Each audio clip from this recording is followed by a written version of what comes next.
Hello there, my name is Lindsay Weirich, and today we are going to draw a statue using Derwent Graphitint water-soluble pencils. This is a great way to work on your values and shading and also get some drawing practice in. I'm going to start off by taping my watercolor paper down and then doing an oval to represent the head, and then dividing that oval in half at the eye line, and then making another mark about halfway between that and the chin for the nose, and then another mark for the mouth. Now I'm going in and just adding in some of the details such as the eyebrow line, the hairline. I'm getting the lips here, the nose, all of these little details of the face.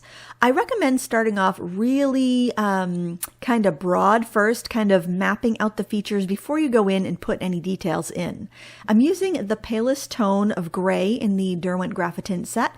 That way I know I'll be able to dissolve out any mistakes if I make them. And also I know those little guidelines I put at the beginning will just melt away when I add the water. If you make a mistake that you don't think you can ignore when you're sketching, you can just pick it up with a kneaded eraser or gently rub it out with a white vinyl eraser. Otherwise, you'll be able to smoosh out any guidelines or mistakes when you go in to add your water at the liquefying stage.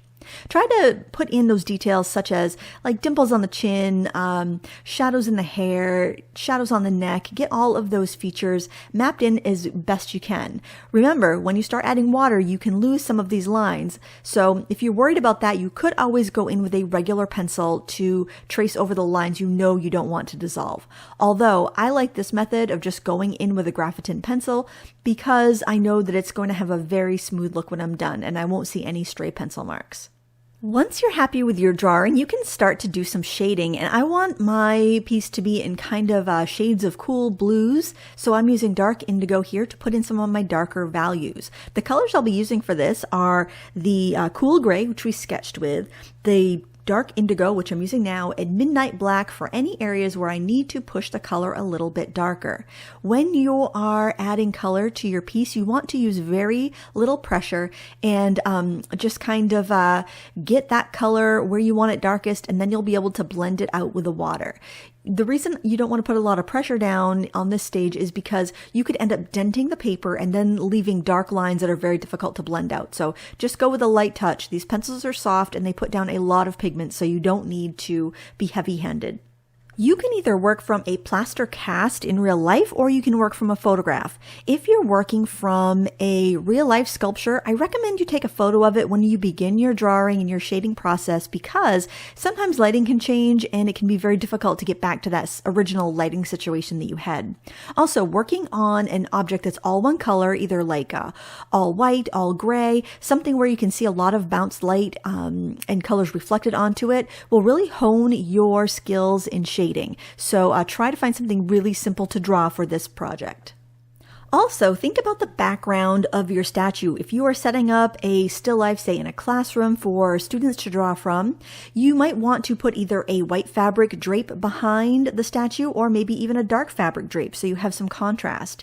I worked from a photograph that had a really dark background, and I found that to be very useful because it will make the statue, which is kind of like a marble, stand out a little bit more against that background. Here I am putting in the dark indigo and also some midnight black and making sure that my values are relative to my statue. So kind of keep that in mind too when you're setting up a still life, if that's the route that you're going to choose. Or if you're choosing a photograph to work from, you might want to find one that's got a pretty plain background so that you'll be able to constantly be checking your values in the background versus your values of the statue. Now it's time to liquefy all of that pigment. I'm using the large flat Derwent water brush for this. Now when you're using a water brush, you can adjust the amount of water that gets fed out by squeezing the little button on the side of the barrel. I recommend that when you do that, especially for the first time, you do it over a palette or just not right on top of your work, because sometimes you might press a little harder and get more water than you require. So that would be my recommendation. The reason you don't want too much water when you're liquefying this Graphitint product is because you could end up lifting up more than spreading out. So you just need a small amount of water to liquefy the pigment, but not so much that you're going to be getting a patchy result. Graphitint pigments lift up really well, so if it turns out you need to add a highlight somewhere, you can go back in with that water brush and you can actually scrub it out, which makes it very versatile. And I think really nice for this sculpture type drawing technique, because you can literally sculpt out that highlight if you need to, which is really fun about the Graphitint line of products.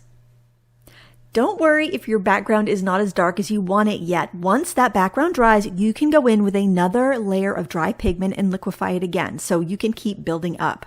Now I'm using a smaller round Derwent water brush to liquify the features of the face. Remember, you don't want too much water. Just like in the background, you just want to be able to move that pigment around and blend it out smoothly. In this stage of your painting, things are going to be a little streaky, so don't worry about that as you're liquefying your pigment. The goal here is not to have a perfectly smooth transition and a perfectly smooth layout of color. It will be a little patchy, and that's fine because we're not done yet. We're going to continue to layer things up until we get the results that we want. It's important to let everything dry on the previous layer before proceeding on to the dry pencil. The reason for this is if you use a water-soluble pencil on wet paper, those lines you make are going to be very difficult to dissolve because you're going to end up actually kind of scratching into the surface of the paper. So letting it dry and then going over with a light touch is much more beneficial.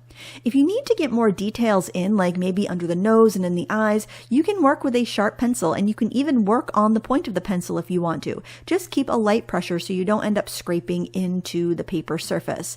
The less pressure you use, the easier it's going to be to liquefy it later. Now you can go ahead and liquefy that layer and see how your values are looking. This might be all you need, or you might need to go in again with another layer. There's no way to tell really until you liquefy it and let it dry and see where you're at. Now keep in mind the graphite has a little bit of a sheen to it, so it helps to kind of stand up and look at your picture from a different angle to make sure that it is as dark as you want it to be. If you got lights blaring down on it, it may be a little deceptive. One of my favorite techniques for using water-soluble pencils is to scribble them onto my masking tape border there and then pick that pigment up with a brush. You can get very intense colors, especially with this dark indigo and midnight black, and you can put in those darkest values very precisely with your fine tip water brush.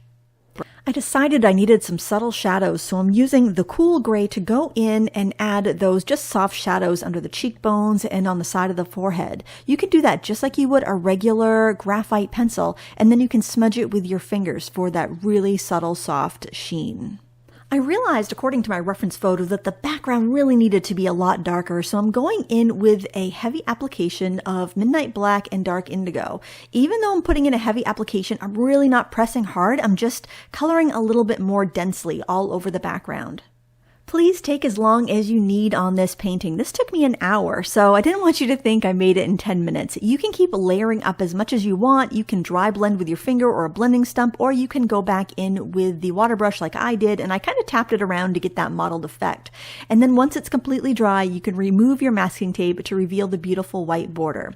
I hope you give this a try and start sketching single color objects that you can find. It will really help you improve your values and shading. If you don't want to stick with a monochrome, maybe you want to branch out, you could try doing a couple different colors, like a red, yellow, and blue, like I did in this other statue here of an angel. It was really fun to use the warmer tones for highlights and the cooler tones for shadows, so be creative, have fun, and enjoy your supplies. I'll have a list of all the products I used in the video description. Thanks for watching. Until next time, happy crafting!